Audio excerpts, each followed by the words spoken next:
마시고 음주운전을 하게 되었는데 단속을 당하게 될 경우 혈중 알코올 농도가 나오지 않는 게 더 낫다고 생각해서 음주 측정 거부를 하는 경우가 있는데요. 사건 수도 매년 늘어서 2022년경에는 3,920건에 이르렀다고 합니다. 그래서 오늘은 음주 측정 거부를 하는 것이 과연 더 유리한 것인지 알아보려고 합니다. 음주 측정 거부를 하면 음주운전보다 덜 처벌받나요? 라는 질문을 많이 하시는데요. 반드시 그렇지는 않습니다. 음주 측정 거부를 할 경우에는 이 사람의 혈중 알코올 농도를 알 수 없기 때문에 혈중 알코올 농도와 상관없이 처벌하고 있는데요. 혈중 알코올 농도가 0.2% 이상일 경우에는 2년 이상 5년 이하의 징역이나 1천만 원 이상 2천만 원 이하의 벌금에 처한다고 규정하고 있는데 음주 측정 거부는 1년 이상 5년 이하의 징역, 500만 원 이상 2천만 원 이하의 벌금에 처한다고 규정하고 있기 때문에 여기에 해당하는 사람이 음주 측정 거부를 할 경우에는 낮게 처벌될 가능성이 있습니다. 이 때문에 음주 측정 거부의 형량을 높여야 한다는 주장이 계속 제기되어 왔고 몇 년 전에는 유명인이 음주 측정 거부를 한 사안을 계기로 2021년에 개정안이 발의되기도 했는데요. 음주 측정 거부를 할 경우에는 그 과정에서 경찰관과 실랑이가 벌어지면서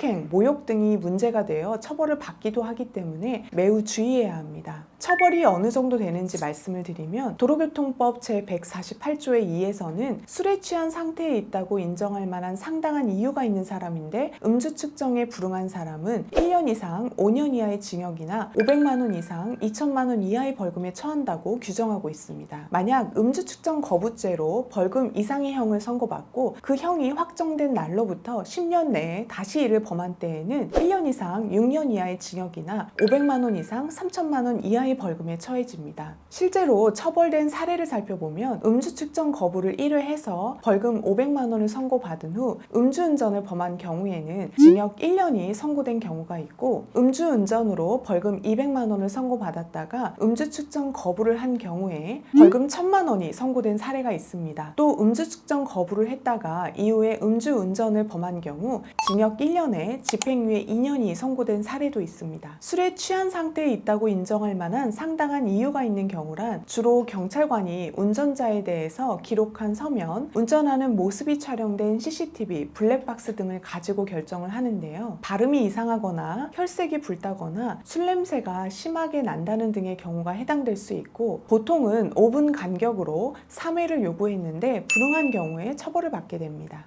면허 취소에 대해 구제가 가능한지 문의를 많이 주시는데요. 음주 측정 거부에 해당하는 경우에는 운전면허를 취소하도록 규정하고 있는데요. 음주 측정 거부를 했다고 해서 무조건 구제를 받지 못하는 것은 아니기 때문에 일반적인 경우와 같이 구제를 받을 수 있는 사유에 해당하는지를 검토해보고 준비해야 합니다. 다만 구제를 받는 방법 중에 이의 신청의 경우에는 음주 측정 거부를 한 경우 감경에서 제외한다고 규정하고 있기 때문에 이의 신청을 제외한 나머지 방법을 통해야 합니다. 음주 전력이 없다면 음주 측정 거부를 하는 것이 측정받는 것보다 나은가요? 라고 물어보시는 경우가 있는데요. 음주 측정 거부의 경우에는 혈중 알코올 농도를 확인할 수가 없으니 농도에 따른 처벌을 할 수는 없지만 측정에 응해서 음주운전으로 처벌받는 경우보다 더 괘씸하게 보는 경향이 있습니다. 따라서 저는 개인적으로는 측정 거부를 하기보다는 측정을 받고 내가 음주한 부분에 대해 법에 정해진 바에 따라 처벌을 받는 것이 낫다고 생각합니다. 음주 측정 거부를 했다면 변호사와 어떻게 사건을 다루는 것이 좋은지 문의를 주시는데요. 음주 측정 거부를 했다는 사실 자체만으로도 이미 안 좋게 비춰지기 때문에 당시 음주를 하게 된 경위, 음주 당시 마셨던 술의 양, 음주 측정에 거부하게 된 경위 등에 대해 아주 상세하고 성실하게 소명하는 데 주력해야 합니다. 음주운전으로 처벌을 받을 때와 마찬가지로 금주 치료를 장기간 계속해서 받아야 하고 가능하다면 차량도 처분하는 게 좋습니다. 또한 내가 일상생활 속에서 얼마나 노력하고 있는지를 반성문에 상세하게 적어서 제출하고 이를 잘 알고 있는 주변인이 있다면